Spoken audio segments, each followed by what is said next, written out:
Hey guys, and welcome to the Working Money Channel. So this is some of the latest news that just recently occurred at Swell. Ripple legal chief says the SEC appeal will backfire and benefit the crypto industry, exactly what they don't want to happen. So Ripple Labs chief legal officer Stuart Alderati, he did tell Decrypt that he's even more confident in its case following the SEC's appeal. You know, some of you guys were probably wondering, how is this going to look moving forward? And well, Stuart Alderati is quite confident. The SEC prepares to appeal a federal judge's decision involving XRP. The agency is setting itself up for yet another high-profile failure, according to Ripple Labs chief legal officer Stuart Alderati. He did say it will backfire on the SEC. I felt good about our case in the Southern District of New York. I feel even better about our case in the Second Circuit. So, you know, even though we have seen all this negativity, all this, you know, downtrodden kind of sentiment, I guess, in the XRP community, but also for crypto as a whole, Stuart Alderati is, you know, he's saying he's confident, even more so in the Second Circuit than he was for the Southern District. When the SEC first hit Ripple and its two executives with a lawsuit in 2020, the company declared very publicly and very loudly that its legal fight was on behalf of the entire industry. And so now for nearly 4 years, the industry-wide implications of Ripple's legal fight have been heightened as the case moves to the Second Circuit Court of Appeals. The determination could establish precedent within the Southern District Court of New York, outlining how judges should apply securities laws to token issuers within the region's financial hub, among other areas. So guys, it is getting clearer and clearer. The United States, government branches are realizing, look, we need to get on board. We need to figure this out, because if we don't, we're going to be left behind. Other companies that are already leveraging RippleNet are already leaps and bounds ahead, like Flutterwave, for example. This just came out yesterday. Flutterwave's Amex partnership signals a shift in Africa's fintech. So not only is Flutterwave a Ripple partner, but they've also partnered with another Ripple partner, in this case, Amex, American Express. The partnership between one of the most established credit card companies in the world and Africa's leading payment technology platform sent a strong signal that Flutterwave is making the strategic move that could reshape the financial system on the continent for years. Ahead of its much-anticipated initial public offering, although it is not scheduled yet, the fintech firm seems to be training its sights on the kind of lofty ambitions it set out when it was founded in 2016, with the promise of connecting Africa and the world together through digital payments. Since its inception, Flutterwave has grown at an impressive rate, quickly moving into more than 30 countries across Africa, as well as nations in Europe, North America, and Asia. Now that it has partnered with American Express, though, guys, the company seems poised to double down on its global ambitions. But is worldwide connectivity Flutterwave's ultimate goal, or does the famously innovative company have something different planned? Well, that would be interesting to to just get a peek in the in the mind of the CEOs over there at Flutterwave. I think the fact that they do, regional payments, or at least continental payments, very well in the continent of Africa, they're probably, well, I don't know how the payment landscape looks for these companies. If they do think it is beneficial to, move out and, maybe away from the continent that they currently do business in, and move into other continents, if that's maybe their next move, or, maybe it is some other kind of vertical that we're not even thinking about. Nevertheless, this obviously is a payment play if they are leveraging American Express, another Ripple partner.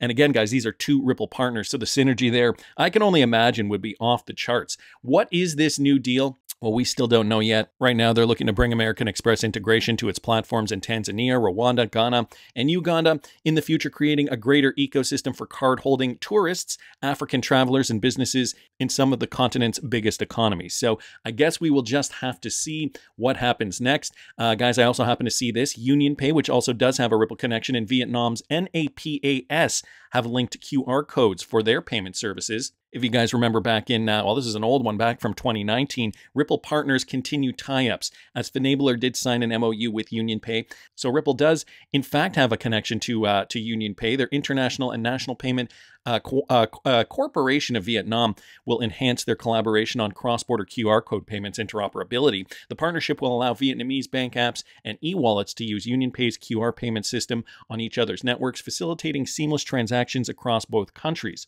This partnership expected to improve payment convenience for Vietnamese travelers in mainland China, enabling them to scan UnionPay QR codes for payments. It also strengthens UnionPay's service capability for both inbound and outbound payments, benefiting users from both countries. So again, we're seeing more adoption here, more collaboration between a lot of these smaller companies and bigger companies working together. In this case, the collaboration follows an earlier MOU signed in August of 24 between the central banks of China and Vietnam to promote cross-border payment systems. So that is interesting to say the least. Now we know Vietnam is connected to RippleNet. I believe their central bank does have a partnership with Ripple. China, on the other hand, a very different beast there. That where there's still some speculation about they are one of the BRICS countries. But through these integrations, it does seem like a lot more of these countries, whether it is directly or indirectly, are going to be connected to RippleNet. In this case, though, UnionPay's global network does span 183 countries and regions, with over 69 million online and physical merchants accepting UnionPay cards outside of China. So that is 69 million outside of the country where it originated. In Southeast Asia, over 90% of ATMs and POS terminals support UnionPay, and in Vietnam, 90% of terminals accept UnionPay cards, with 60,000 merchants supporting QR payments. So guys, this is going to look very interesting moving forward. Of course, Asia, that is a completely different beast, a different market. Same with Africa here. Cutting edge technology, because there is more of a need for this in these developing, I almost don't want to say developing anymore, because I feel like, in some cases, these countries are so far ahead of the West, well, maybe not Europe, but definitely the United States, when it comes to the technological aspect of, of cross-border payments, of just payments in general, and just the seamlessness, moving away from that traditional system. And it has been because, in the West, we haven't really needed the... We haven't really needed the help. I mean, our system has worked very, very well for a very long time. And so, compliance, sitting back on your laurels, this whole thing of, well, if it ain't broke, don't fix it. But then this is the kind of thing that happens, right? Other countries are just kind of running with the technology and taking it to new heights. So, you got to keep on top of things. Nevertheless, I thought that was interesting, and I thought I'd bring that to you today. Crypto Eddie also mentioning something, a new interesting update here. Hours ago, MoneyGram did announce their new wallet on Stellar to send USDC for cross-border remittances.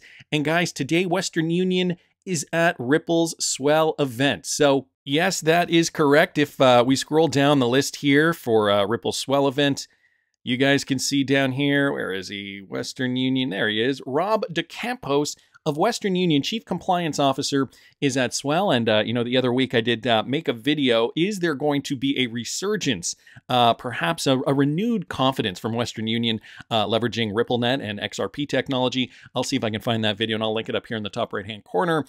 Because, of course, MoneyGram is their biggest competition.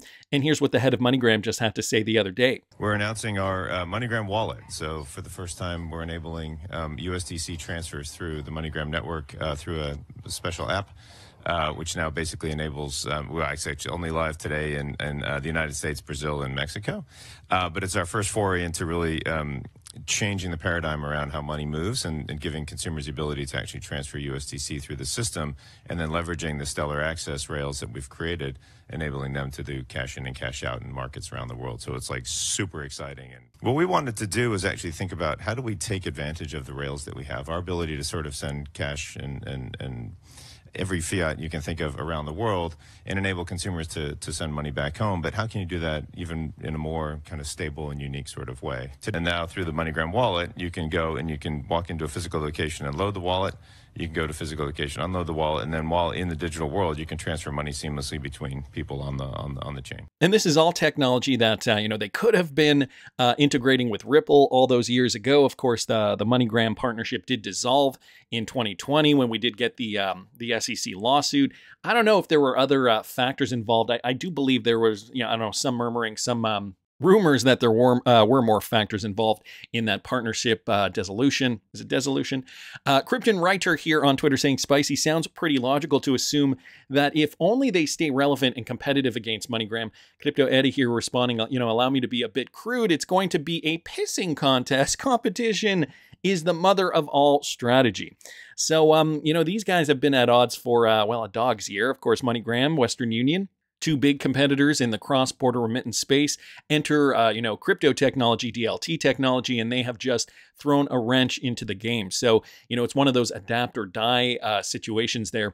And I guess we'll see how this all plays out. I mean, even if Stellar's XLM and XRP do get, a portion of the pie each, I don't see a problem with that. There is so much business to go around here in this space. And, remittances are just getting larger and larger every single year. So I wanted to thank Crypto Eddie just for pointing that out. Now, Taylor Barr, guys, brought us quite a lengthy clip here of the John Deaton, Senator Warren debate. And, usually on this channel, I don't show 8-minute clips, but, for this one, I thought I would film myself and show you guys my reactions to this, because this is only the second time I've watched this. Anyway, I thought I'd play you guys the full thing because it is jam-packed with some great information here regarding cryptocurrency in particular.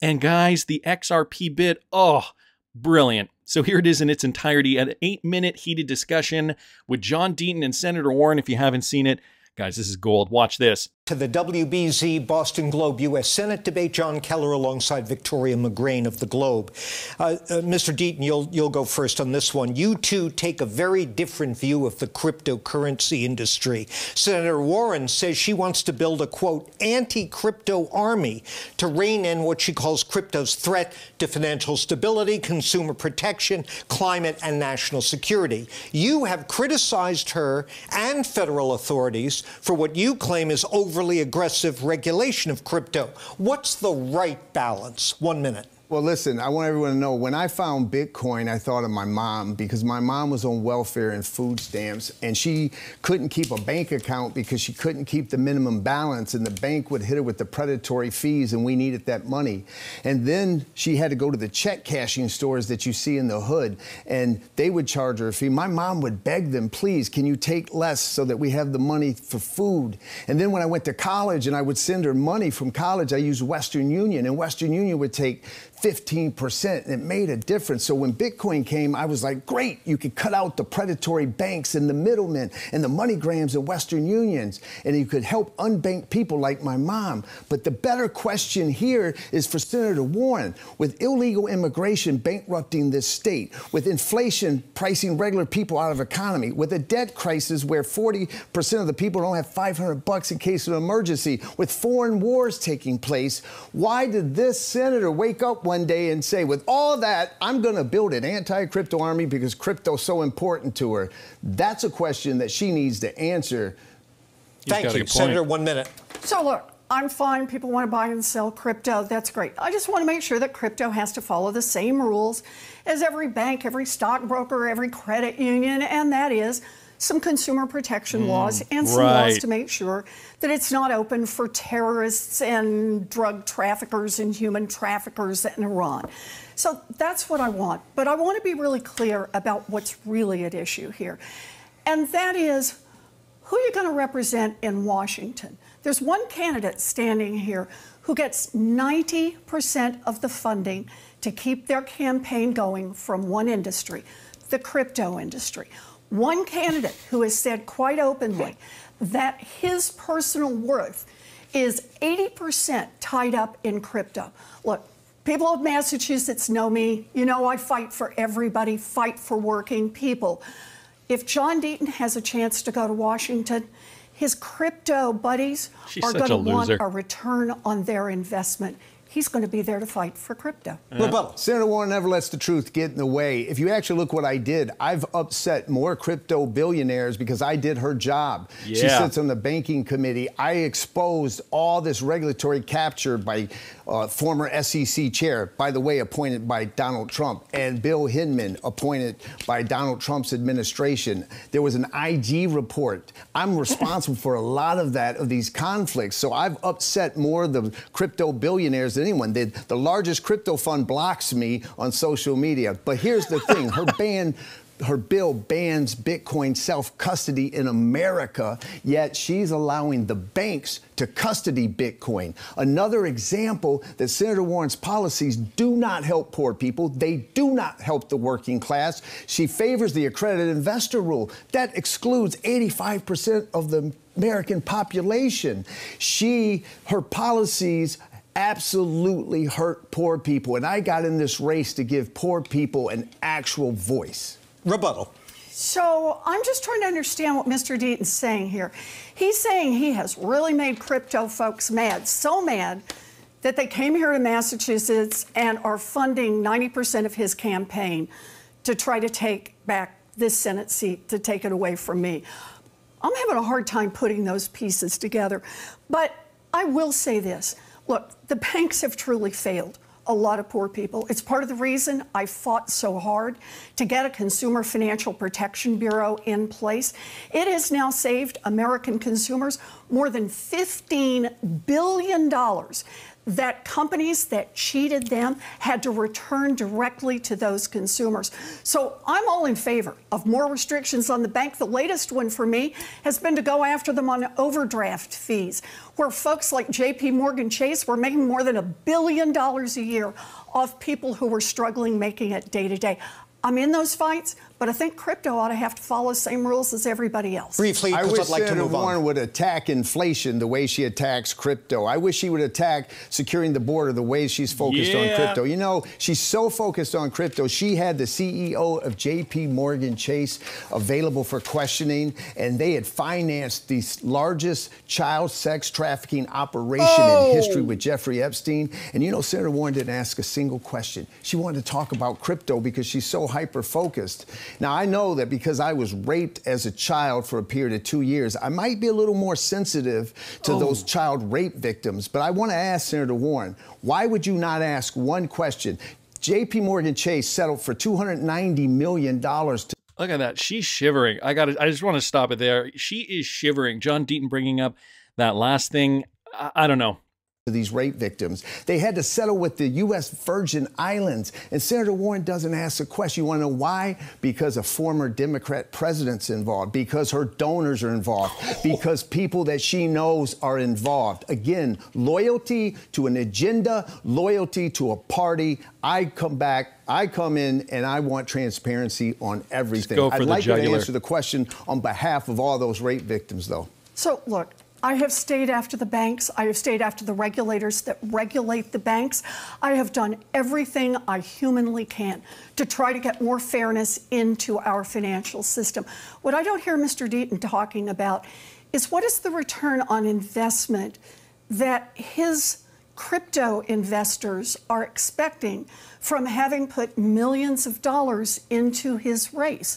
Look, I'm all for having a crypto system. If people want to buy and sell crypto, all I want are just some basic fair rules, the same kind of fair rules that should apply to all of our financial institutions. I do want to move on, but she asked a question of you, so go ahead. Absolutely. Listen, I can't help it. Let me finish, please. Let me finish. I can't help it when she goes to ban an entire industry that they're motivated against her because they see a viable candidate. But listen, the rules are already there. Senator Warren, you notice she didn't answer the question about those rape victims. You know, you can't call yourself a absolute warrior for women if you only select the women you're willing to protect. You know, I really don't understand this charge, and I don't know what you're talking about here. I have pushed on the banks and tried to get more regulation over the banks and tried to hold the banks accountable every single time they step out of line. Now, I get it. They're big and they're powerful. Of course, I don't take my money from the banking industry. I take my money from the people who want to support this campaign. What I don't hear you talking about is what exactly do the crypto folks expect to get by funding 90% of your campaign? You want to know something? Everyone out there, Okay, and I just want to pause it there because, guys, at this point, this is the best, the icing on the cake, as they say. Listen to what John Deaton says during this last minute of this debate. Great, just amazing. I sued the government because the SEC had done something really bad to small retail investors, and a lifelong Democratic judge agreed with me. I did it all pro bono, and this token XRP was called legal because of my work. I won Lawyer of the Year, Consumer Advocate of the Year, Defender of Freedom Award because I did it for free. And guess what? Last week, that crypto billionaire that she's talking about that has supported me just donated millions of this XRP token to Vice President Harris' campaign. If I didn't do what I did, sue the SEC on behalf of small retail investors, that donation to your candidate of choice, Senator, would not have happened. So, Madam Vice President, if you're watching, you're welcome. I would drop. Wow. That final statement, you are welcome. Santiago Valles also, posting the same thing I was thinking. Mic drop. Boy. So I don't know if you guys enjoyed my commentary. I wanted to, keep it light and try something a little new. It was an 8-minute long clip, and I've never played an 8-minute long clip in any of my videos before. So I thought I'd add something a little different there. Nevertheless, I thought all of that was pretty interesting and quite important, right? If we're looking at the crypto industry and we're looking at who could be at the helm over the next several years, guys, we got to vote accordingly. So Chris Larsen donating all that XRP to Kamala Harris. Yes, Elizabeth Warren, your candidate of choice. Boom goes the dynamite. So John Deaton, after the debate, he did post this. If you watched the debate, you may have noticed there was only one extremist on stage. Elizabeth Warren's hyper-partisanship does nothing to help the working and middle class crushed by inflation and the cost of living. She is part of the Washington elite that fuel division and hold on to power. If you missed the debate, you can watch the link. And guys, the full debate there is in the link below. But this is what John Deaton had to say after the debate. Hey everybody, it's John Deaton. Just got off the debate stage. We have another debate in 2 nights. I want to thank everybody that's supporting me, and if you can keep supporting, go to johndeatonforsenate.com. We will post the debate in the link, and please tune in. We're on our path. We're going to do this. Totally, guys. Support John Deaton. This is the path we need to take. Even Eleanor Turret did say, I noticed Senator Warren really was not very anti-crypto tonight. So to play devil's advocate, in fact, she said, I'm all for having a crypto system as long as the industry plays by the same rules as the banks and have some customer protections in place. Moon Lambo here commenting, it sounds that way to me. At least that's what she'll spout publicly, it seems, possibly with an intent to deceive. I'm not holding out hope that this implies there will be a change in her approach to crypto. She wants it all to burn to the ground. Andrew saying, haha, I have a feeling that her idea of consumer protection is the same idea Gary is having of consumer protection. In other words, it's about protecting incumbent banks and pretending you're protecting consumers. Kieran Kelly even saying, John mentioned this. John mentioned she is against self-custody for Americans. She did not reply. He says here, you can't be for crypto and disallow self-custody. I think if it was Senator Warren simply trying not to offend retail crypto investors who still may vote for her. So that's a very, very good point there. And JV saying, one day you will learn that all Democrats will say whatever, even if it's contradictory to their previous positions, to get votes and stay in power. Like she mentioned multiple times, she's concerned about having the majority. So there you guys have it. Even John Deaton did come out during tonight's debate. Elizabeth Warren repeatedly lied about my record, throwing out every attack from her national partisan playbook. I'll always stand up for hardworking families and those who feel left behind, making sure they have a voice in Washington. And that last comment, guys, suddenly Chris Larsen donating to the Kamala Harris campaign doesn't seem like such a bad thing. Plans within plans? Things that make you go, From Lodestar 2 guys, Bearable guys, rippled Reddit when he said, can you hear me now when I say that there are plans within plans within plans? Boy, if that wasn't a setup for the goal, I don't know what is, but that's just my opinion. I seriously do want to hear what you guys think about John Deaton's performance, so put it down in the comments section. And in the meantime, we will hold XRP, waiting for this bull run to commence. That's just my opinion. I want to hear what you guys think. Please subscribe to the channel if you haven't already. Like the video if you like the content I'm providing. I always love hearing your comments. See you in the next one, guys.